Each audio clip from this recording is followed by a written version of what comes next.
Hey guys, tonight we wander into a world you probably wouldn't survive. For more than a day, yes. Even if you consider yourself tough. Picture this. The air thick with smells you didn't know existed. Streets slick with mud and the occasional mysterious puddle. And the distant clatter of wooden carts. Dodging people squatting wherever they could. You are in the Dark Ages. A time when privacy, bathrooms, and modern plumbing were more myth than reality. You probably won't survive this. Not without a strong stomach and a sense of humor, or maybe a gas mask, if that ever existed.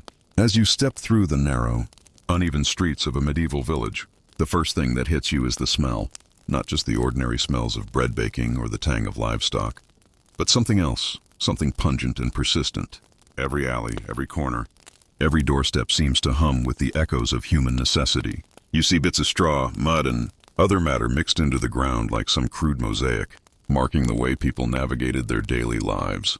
You try to step carefully, balancing between curiosity and disgust. But it's impossible to avoid. Scholars still argue whether the term unsanitary really captures the medieval experience, but you know immediately that it comes close. You wander past a small wooden hut, noticing the tiny window shutters flapping in the cold evening breeze. A faint squelching sound makes you freeze. You remind yourself this is not a place for squeamishness.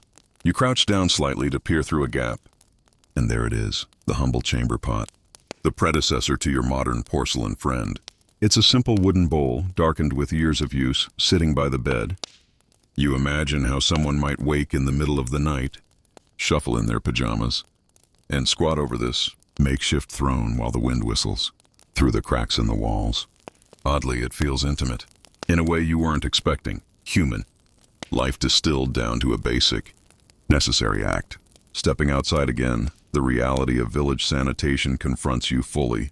Streets often doubled as dumping grounds, waste from homes, livestock, and whatever else people couldn't be bothered to contain flowed freely.